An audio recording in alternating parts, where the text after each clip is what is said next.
Wireless LAN Professionals Podcast, episode 176. Yeah, I guess it's about being a small company and having a small team, but we pretty much do the prototyping, do the research, and end up coding the final feature into the product itself. I don't know. Exactly. Wireless LAN Professionals is a place to educate, inform, encourage, and entertain those involved in wireless LANs. This Wireless LAN Professionals podcast is an audio manifestation of these goals. Our host is a wireless LAN veteran, consultant, designer, and teacher, Keith Parsons. And now, the podcast for wireless LAN professionals by wireless LAN professionals. Well, Keith, how are you, sir? I'm doing great, thanks. Good. So over the last several months, we've been asking people to share some of their struggles they're having kind of in the real world with their wireless LAN jobs and their different applications. So we've been getting a lot of questions in with the idea that they would love to know what an expert has to say about this. So we thought this would be a great chance just to kind of ask you some of these questions, if that's all right with you, and kind of help these people out. Sounds like a good idea. We should maybe even add this as a ongoing thing on the podcast. Absolutely. I mean, we're getting a lot of them in, and obviously people can keep sending them in. But here's one from Alex, and his question is this: the single biggest challenge I face as a wireless LAN professional is getting my hands on wireless site survey software tools like AirMagnet. I am just getting started and running a small consulting and integration business. The cost of getting some of these software tools can be pretty daunting. What would you say to him?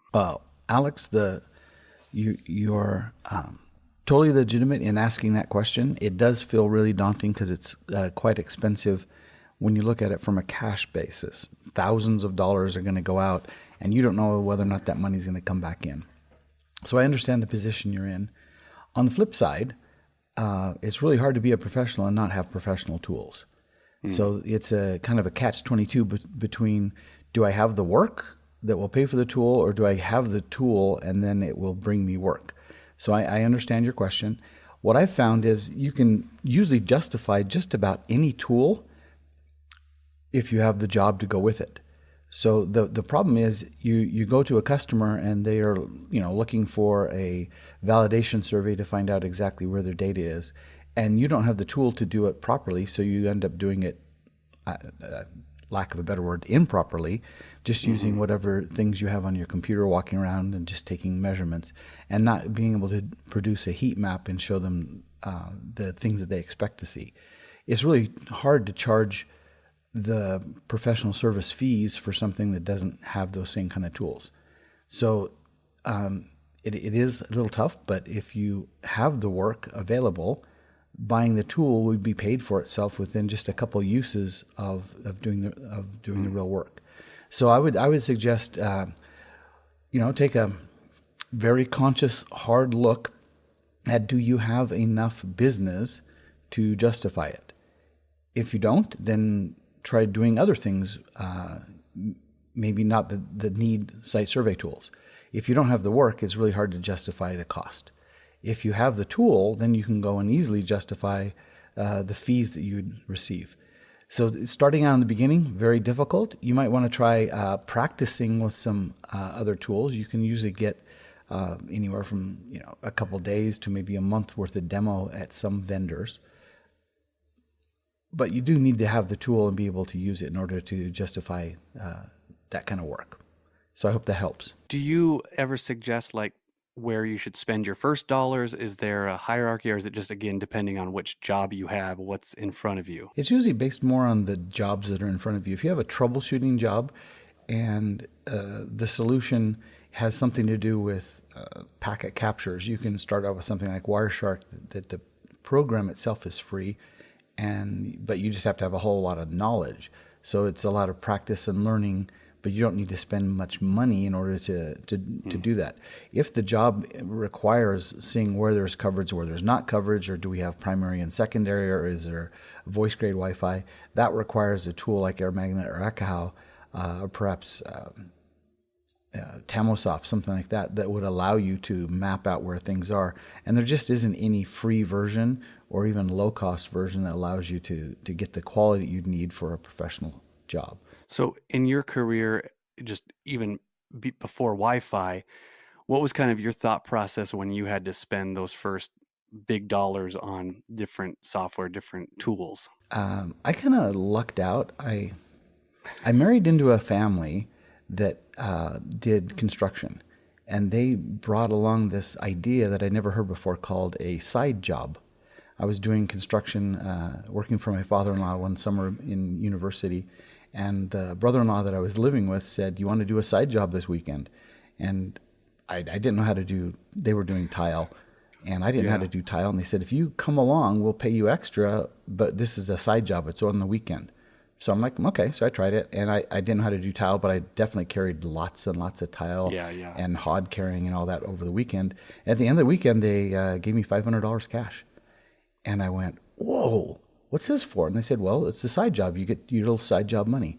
And I realized that there's a lot of money that you can be having by doing side jobs. So basically most of my career has just been a string of side jobs. It's about it's find the revenue to go along with it. So for me, it was fairly simple. The first side job that required a project, a law firm asked me to do a bunch of plots using an old-fashioned Hewlett-Packard plotter. And I didn't have one, so I went to see if I could buy one and what it cost, and realized that how much they paid me for each of the plots. If they asked for 57 plots, I could pay for the plotter. And I forgot to count the ink. But they had asked for 100 plots, and at the end of one long weekend of letting the plotter run 24/7 for 3 days, I had paid for the plotter and the ink. So I didn't make any money, but I now had a plotter. So the next time they asked, it was almost pure profit.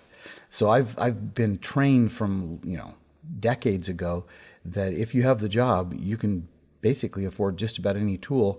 Maybe the first or second time you use it, you're just paying for the tool itself, but pretty soon you have the tool and you're making profit off of it. What are some of the, like, maybe going on the negative side, or maybe when people ask this question, like what you might see that they have the wrong approach, or the wrong, you can tell that they're not going to succeed at this, is if they're making excuses. Have you seen that kind of stuff happen too when people kind of ask these type of questions? Well, sometimes they go one of two ways. One, they go out and just borrow money to buy the coolest, latest, fancy tool, but don't know how to use it. So they have the tool, but then they won't have the way to make an income off of the tool to ever pay it back. It's tempting because you want to play with this really fancy tool, but you need the job to go along with it. So they go together. Or someone takes on a job that really needed the tool, but they wanted to make profit off their first job because I need the profit.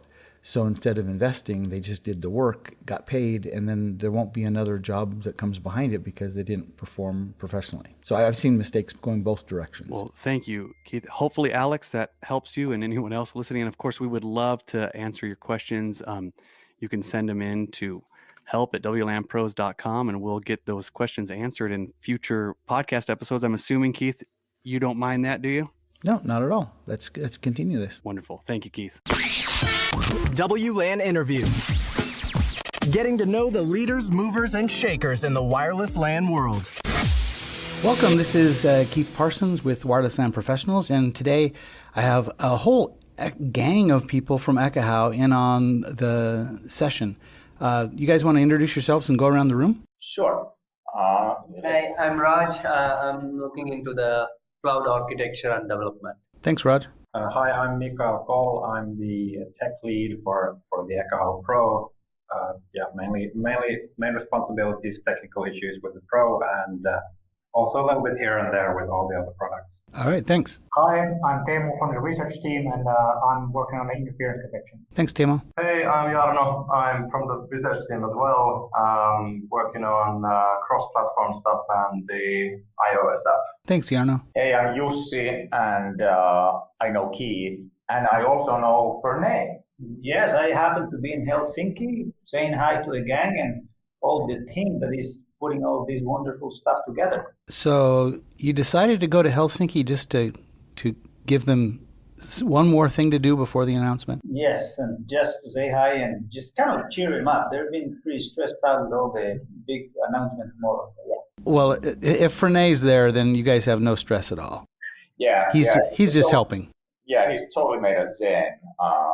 Morning was bad, but then Fernay arrived, and it's all good now. So literally, it is, just to set the stage, it's the day before the products are launched, and Fernay just thought it would be a good idea on one day's notice to come here and hang out with us for a day. Thanks, man. And help out, yeah. Well, and just to poke at him, Fernay gets to go to your new offices before I did, so. Dude, we need to fix that. Yeah, it's kind of hard to fix that now. It's all over. So, well, glad you're there. Glad you're there, Fernay. You can represent well. Yes, I'm here is the face of wireless LAN professional the day before. Great. Well, this is the day before in the real world, but we'll be announcing this. This podcast will be going live after the announcement, so we can talk about things like as if they were already existent. But I thought we'd have a chance to have a discussion here between the Ekahau team there and find out more about the people side of the equation. You obviously have a bunch of folks that are working, and I'm sure this is a very small subset of all the people working on it. But let's just start with Raj and cloud. This is an entirely new facet for Ekahau.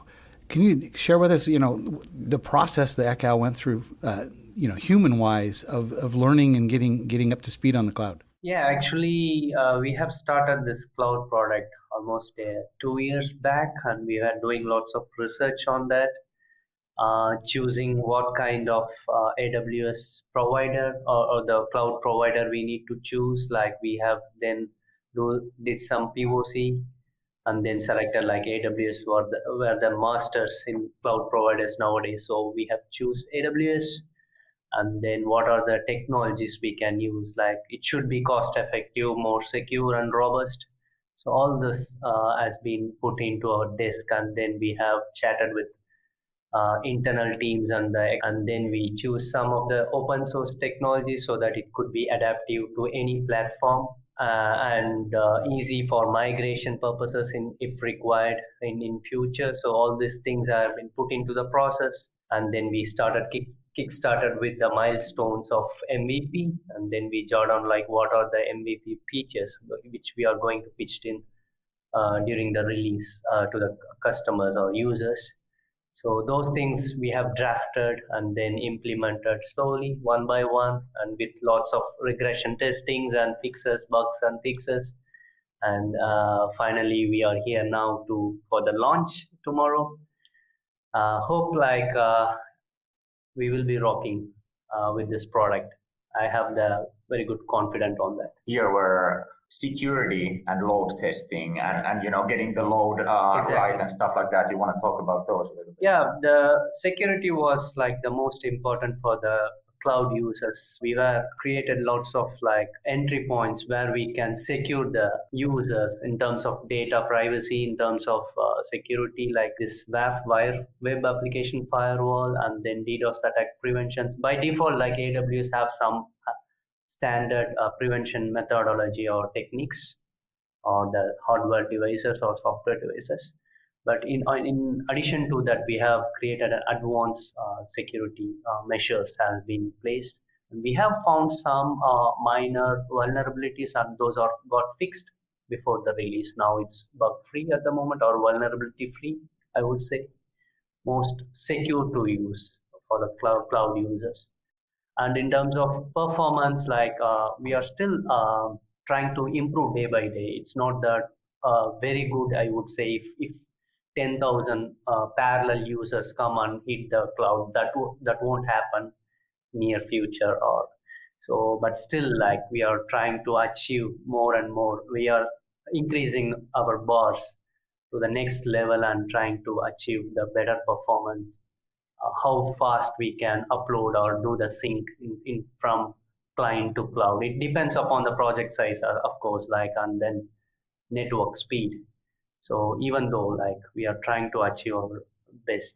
Have you done specific testing on what if the end user only has a cellular connection rather than a regular Wi-Fi or wired internet connection? We have done a specific test like wireless, basically wireless testing and wired connection. So the speed is different from wireless and wired connections. Of course, like the wired is much speed, better upload speed. But during that time, we have noticed like 165 MB projects will take at least less than 1 minute of syncing. So we have done some And testing on that. we had a system, remember, that we set up where we intentionally kind of crippled the wireless connection. Exactly. And worked on a, very full of packet errors, full of retries type of super slow connection as well, and tested against that. And Did you just have Eddie come and set up a bad five for you? we are pretty good at that ourselves. You'll see when you get here, man. Well, thanks, Raj. I appreciate that. Thank you. For Jarno and Temo, from the research side, not being familiar with the entire development cycle, what does the research team do? So I guess we sort of have more long-term topics. So it's less, if you have like a development project, usually you can almost attach a product version where we want this upgrade, this fix, or this new feature to be in. But for research, it might start from, we have this thing that we want to look at, but we're not sure when we're bringing it in, and it might not even be clear in what product version we want this before we actually see if we can do it or not. So it's a more like a long-term projects and then more sort of ethereal projects where you're not sure does this even pan out. So what would a percentage be of the things you've worked on that made it into a product? I think we have a pretty good track record so far. I mean, I guess we've been pretty rational in the sense of what we actually take on. So there's been a real need for a product, for a new feature. So we haven't really started any sort of academic projects in that sense that are completely detached from any sort of final product. So in that sense, I think I can't really think of a single project that we haven't gone through at some point.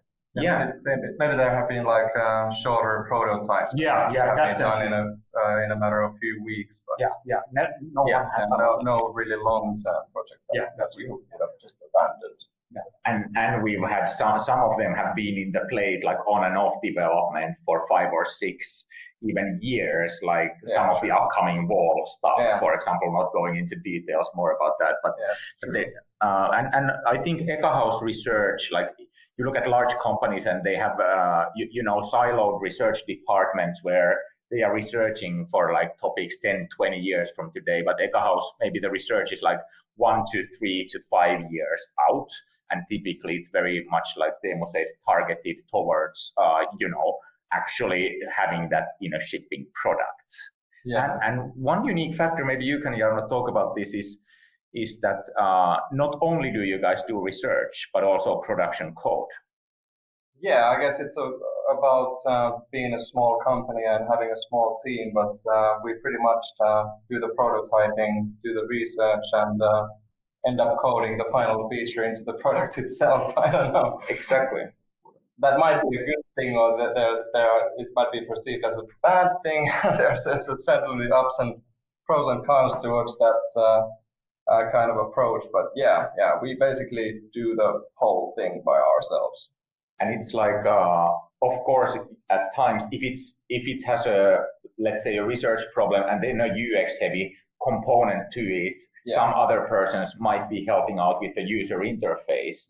And then, but you guys do, like, for example, in Teemo's case, you did all the freaking work, although it's a fairly UI heavy thing. So that's pretty exceptional that you guys actually not just write a prototype example of the thing, but you do the whole shebang. You might, and of course it's always like whatever has UI goes through the UX guy. So the UX guy kind of with the PM team does the workflow and how the UI should look like. But with that constraint, then you guys are just off the chains, and there you go. Well, I've got a good story for Teemo there on his interference detection. Mm-hmm. I was testing some new product, and I was in my house just sitting on the couch working through something, and I'm complaining because it keeps telling me there's a baby monitor in my house, and I'm a grandparent. I don't have little kids.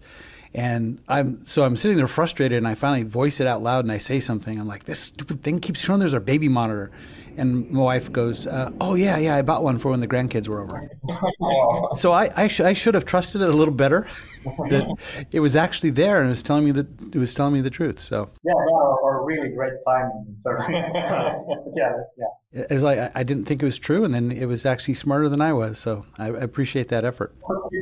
So what's the hardest thing as a team to communicate between research and and what's the Ekahau process of getting the input from the industry that people want, but you just can't give everything everyone wants, and to pare it down into projects that the developers will actually work on that's going to come out in the next version? What's that process you work inside the company? Other than UC tells me to do it, so I do it. I don't think it works that way. Yeah, that's actually pretty close to the same. That's the short answer. Yes, we do what Jussi tells us to do.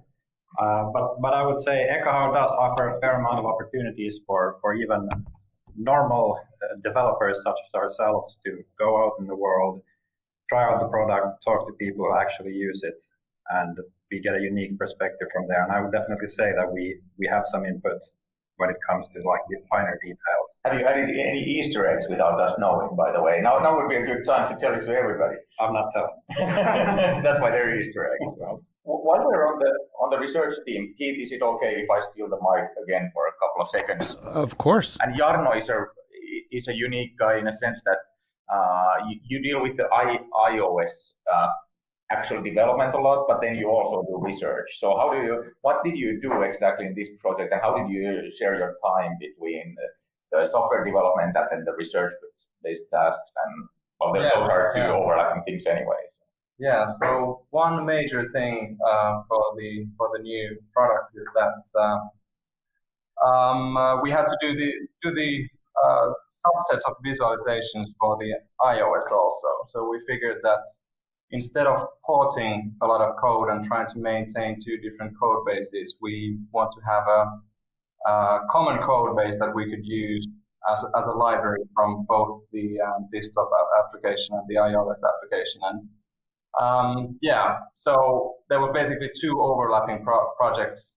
One is that we wanted to build this common code base, and the second one was that we wanted to kind of redo certain aspects of the visualization engine. So that has been very interesting. So we have been like jumping to a completely different platform and completely different languages, and did some research work in the meanwhile. So that has been a very big part of what has been happening for the past year. Is it a secret to? So don't tell me if it is what that code base is that is transportable between Mac, Windows, iOS, and perhaps Android. We use C++ to compile to native code, and then we have Objective-C bindings and Java bindings to that code. So yeah, surprisingly, it seems to be one of the few ways to do cross-platform development nowadays. With C++, you wouldn't expect that C++ would be the first item on your list when you're looking for cross-platform solutions, but that's how it seemed to go. And then we also do Kotlin. Yeah, true. So we kind of experimented with that common code base thing, and there's a pretty sizable part of the code is now also running in Kotlin. Nowadays, it's possible to also use Kotlin from iOS and Java. So there's one piece of code running in Kotlin now. So we have both C++, the visualization related code on iOS runs on C++, and then the part relating to grouping logic actually runs on Kotlin now. The SSID and MAC address radio binding, all that stuff. Yeah. So how you figure out, you get measurements from different types of frames from a radio, and then you need to figure out like which of those measurements form a single radio or come from the same radio. So that's now running on Kotlin on the iOS side. And iOS is Swift. right? Yeah, iOS is Swift. All the UI code and everything is in Swift. Well, let's change subjects here for just a second. You have obviously a multinational group of people there, different languages. Tiger's from China, Raj is from India. You have people from all over the world. What's the language of development when you meet in meetings? Yeah, we force everybody to learn Finnish on the dot, right? So that's why product development took 2 years. Yeah, exactly. We would have shifted Yeah, 2 years ago. but damn those language barriers. What do you guys think? Because you're kind of the non-Finnish speaking here. How do you perceive the environment? At least like I never seen any hard to communicate with a Finnish guy or a non-Finnish guy in Ekahau at least, or even in Finland. I never faced such problems. So even though I'm here for 9 years, but I never know a single word in Finnish. But I never had a situation to learn Finnish. To be frank, it was very much easy for me to communicate in English with all the Ekahau guys. So it was quite effective, and people are open to talk. And yeah, very very helpful. Yeah. And now it's not just multi-language speaking persons, but it's also we have people. Adrian was across and is across the pond who was making packet capture. Then we have iOS. Some of the iOS guys are in Bulgaria. So how's that been for you, for example, Jarno? Yeah, it has been super interesting to work with. Not only that it's lots of different nationalities working in Helsinki, but also all around the world. And yeah, very very challenging in a way, but very very rewarding also. Yeah, and for example, take the Bulgarian guys. It's 3 people, but they feel absolutely integrated into the team. They've been with us for years, and just the amount of ownership and pride they have in the product, and nobody has ever quit this project out of the Bulgarian guys. So it's the same freaking consultants for year in, year out. So to me, at least, it's been a mind-blowing experience. Like people talk all kinds of bad things about consultants, but these guys are the most talented people you can find. The nicest people. Anytime they come here, they light up the office even further. Well, with these teams around the world, how often do the developers get together physically in person? The Bulgarians come here, for example, once a month or once every 6 weeks or so. Is that fair? Yeah, something like that for a week at a time. Yeah, for 1 week at a time. And otherwise we're very Helsinki focused, aren't we? Yeah. It's almost everybody here, but then we have people like Wednesday is a typical remote day, so there's very few developers at the office. And then, some people have just said, I'm going to leave somewhere out of Helsinki, I get a bigger house, better quality of life, blah, blah, blah. And then, they just go live somewhere else, and then they come to the office once a week or twice a week or whatever they want. These guys are internally motivated. It's not like, we need to be, like anybody needs to be behind their shoulders, telling them to work harder. I guess that's not how software development works. I don't know, you guys tell me. But no, yeah, we are in constant. I think I know what you're referring to. who is this mysterious guy living in a cabin somewhere? But it's not like we have a specific need to be like face to face all the time. So. It's very easy to collaborate remotely with Timo, for instance. And the guy who heads the research team. Yeah. What about the other issues of your corporate culture there? It's a little unique. I mean, having been in your office a couple times, people have standing desks. There's rooms for games. There's food at way too many ways to make coffee. What's the attitude there, the culture that you've built over the years of how to deal with employees? You guys should talk. But kind of similar to what Jarno was just saying. If we're clearly more result oriented than we don't look too closely on working times, and we focus mainly on what do the people achieve, and people achieve best when they can work. You have some thing. I don't want to use the word weird, but but there's some weird things like the mindfulness little bits going on. You guys sit around and And Yeah. chant finish things while you're in the sauna or something? Oh, yeah. We don't really mix mindfulness and sauna together. Oh, okay. That's a wild rumor.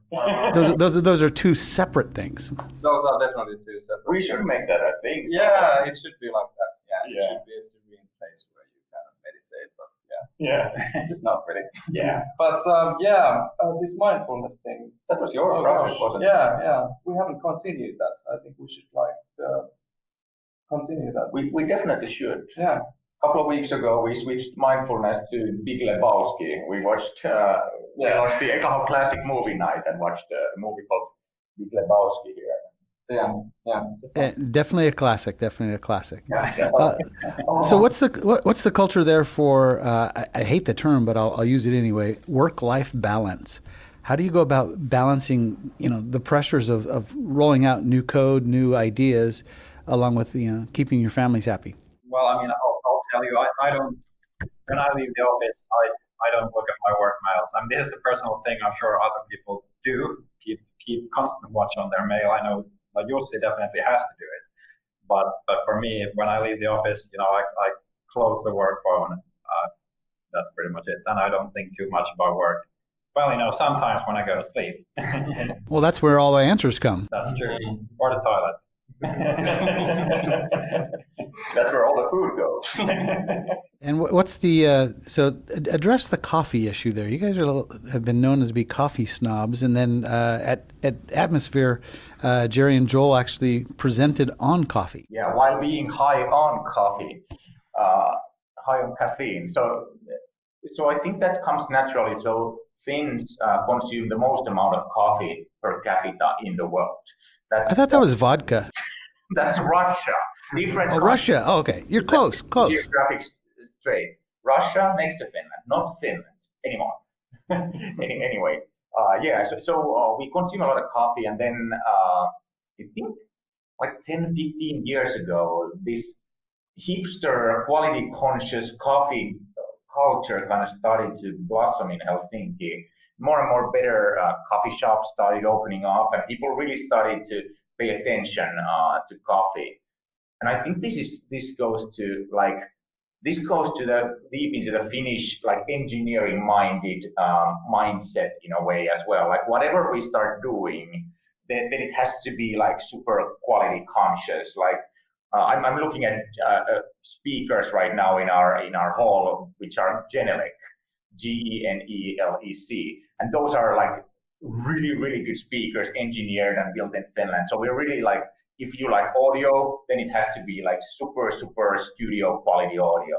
If we do vodka, it has to be the best vodka or best gin. The world's best gin comes out of Finland. Whatever engineering mindset, wherever we throw that engineering mindset, I think it just works in terms of somehow it works. Maybe it's because the days are short in the winter and we have nothing better to do. Maybe it's the fact that we push more engineering than marketing, and we always have, right? Swedes, Sweden is next door to Finland. Those guys have IKEA, and they have Ace of Base, and they have Rockset, and they have Volvo and Ericsson and all those things. And I mean, we haven't known in the last only in the last 10 or 20 years have we learned to market our stuff. Before that, we were full on engineering country. I think maybe it comes from there. Yeah, I would have provided a much different explanation. I think it's you and Jarno Kinnunen, our lead designer, who basically started this coffee thing. But I fully appreciate the good quality coffee here in the office. I'd love to take the credit, but it's really I think it's Jarno, the UX guy. When we moved to the new office, he bought these enormously good yet simple to use coffee things that everybody can use, but nobody can screw up the coffee. It comes perfect every time. Yeah, I heard that the coffee grinder, when Jarno kind of put it on the list that we need this, the guy who signs the bills was like, okay, this costs more than the rest of the kitchen combined. Do you want to do this? And there are tons of knobs and different buttons on those machines, and Jarno Kinnunen maybe monthly goes in and just optimizes everything, brews tons of coffee and optimizes the positions of those knobs. And you just can't touch any of those knobs like wire. Well, Yeah, I just don't touch anything. I tried changing the beams once on the coffee, and he got absolutely furious. He like almost threw me out the window. It was very, very close. Yeah. And speaking of quality consciousness, it goes to everywhere. It goes to not just the coffee, but it translates to the software quality, and even like the UX guy, the hats. He puts the quality in the hats, and he looks at the colors of the threads, individual threads on the color gradient in the hats, and he's just a very quality conscious guy. Yeah. Well, I've been through multiple iterations of your launches and new product upgrades. It's been kind of an annual thing for as long as I've known Ekahau.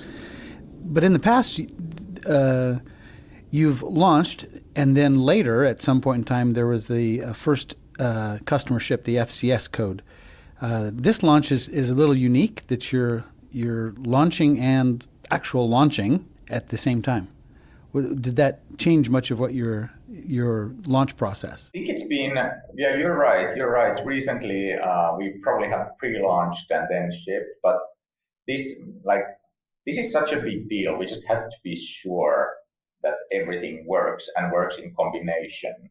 So we needed like a target date set when we launch everything. It's an all or nothing kind of a thing. We couldn't just launch the iPad and not ship a new version of ESS, or we couldn't just launch the cloud and not update the other applications. So I guess that was maybe one of the driving forces, and it was also like a really long road to get all the PCs ready to a state where we could ship them. So let's say we had pre-launched these 3 months ago, we would have probably said that, it will ship next month, and it would not have. So we just wanted to be sure this time around. But if you recall Sidekick, Keith, thank you for being on also for the Sidekick launch. In Sidekick, I think we just got the factory up and running the day we pretty much launched as well. Granted, it took some time to get the second factory going and all that to really fulfill the demand. But it's an on-and-off thing. Oh, thinking of different countries, your factory is in a different country, right? We have 2 now. So the first one was in Estonia, but most of the units now are coming, and we're proud to say, out of Finland. It's like 30 miles from the office. So we set up a second factory to keep up with the demand, and it's now producing most of the Sidekicks. They're made in Finland. Made in Finland or made in Estonia, it's almost the same thing. Just a little quick ferry ride over. This is true. Maybe a train ride in the future. Yeah. As a development team, do you do any team building exercises outside the office to try to strengthen? Because obviously there's a lot of people in different categories, and they don't all work together at the same time. How do you build unit group cohesion between them? You guys have played. I wasn't here, but you played cricket. We've been playing beach volleyball, different kinds of activities. What are we doing next Friday? We're doing a very Finnish thing. That's anybody's guess. No one has any idea what is going to happen in Friday, but I think it's like sauna or a movies day, and then some dinner together, and then going to some hotel bar. I think it's more like drink and talk. Yes, very fancy. Yeah. So very Finnish evening, sauna, and then drink and talk. That's a pretty good. So is sauna the start or the end? Might be both. It starts at the end. Beginning. Yeah, this time, but it varies. Yeah. Sometimes we have a sauna the whole evening, and like half of people spend the whole time there. And there's a lot of like people who like games, for example, here. So at times when I leave the office later, there's some people playing the console still here, and then some of you play card games, right? Magic the Gathering, stuff like that. At least you do. Yeah, but I haven't found anyone in the company yet who likes it. So, but some board games we've been playing some nights. Well, one final question. You just go around the room. If you feel like answering, go ahead. What's your plans now that the launch is done to release the stress of building of the pre-launch? What are you going to do in the next week to relax? Like as I said, like this Friday we are going already for our office party, so that is most relaxing thing, I guess. Spending a couple of things with my family, at least like last few weeks I was not like able to spend much time because of this release activities. So I'll be maybe in the weekends, like I'll be spending quality time with my family as well. Right. For me, like I said earlier, I don't take that much stress when I leave work, and I actually don't take that much stress when I come to work either. So, business as usual. It's a really good answer. It should be in our job ad or something. What about you guys? Yeah, for me, so from the research perspective, it's been kind of hectic in the sense that, now we're suddenly attached to a project with a version number or something. Like, now this needs to be done by X date. So in that sense, just falling back to a kind of research where it doesn't have a sort of release date. We can look at this little thing, and it doesn't have to be something with 2 weeks. So step back from the UI side a bit and look at numbers for a while. That's relaxing. Yeah, I'm definitely with Teemu here. It will be wonderful to get back to the kind of research mode. Yeah. Building prototypes and learning stuff. And you, for example, both of you are well on your way already in the next project, especially you, Jarno. Not to go into specifics, but it's really awesome. And there's new interference detection stuff now starting to form that can really interesting. For me, it's over Easter. I'll just take a couple of additional days off, go somewhere warm, and recharge the batteries. Isn't it warm in Helsinki yet? It was yesterday. Yeah, it was for one day. I guess that was summer. Now it's going to fall. Was that sarcasm, Keith? I heard in your voice a little bit. I've been in Helsinki on warm days. I've been in Helsinki on very cold days. So, well, great. I appreciate your time on the day before your launch, taking some time to answer some questions and share a little bit of the personalities from the people on the development team. So you've done a great job there, Jussi, putting together a team of developers, researchers, all coming up with a new product that's going to be launched and announced tomorrow. So we didn't cover any of the launch details in this session, but there's lots of other places you can go to get more details on the new products that Ekahau have just released. Thanks for your time, folks. Thanks. Just to add, I didn't put together anything, so it's the team and Nico and Tommy and everybody here that put this all together. It's everybody, and that's how it stays together as well. It's obviously a team effort there making it happen. Thank you for joining us for another episode of the Wireless LAN Professionals Podcast, the podcast for wireless LAN professionals by wireless LAN professionals. Be sure to follow us on Twitter at Wireless LAN Pros for all the latest news and updates, and also connect directly with Keith on Twitter at Keith R. Parsons. Head over to www.wlanpros.com for this episode's show notes, as well as the latest in all things Wi-Fi.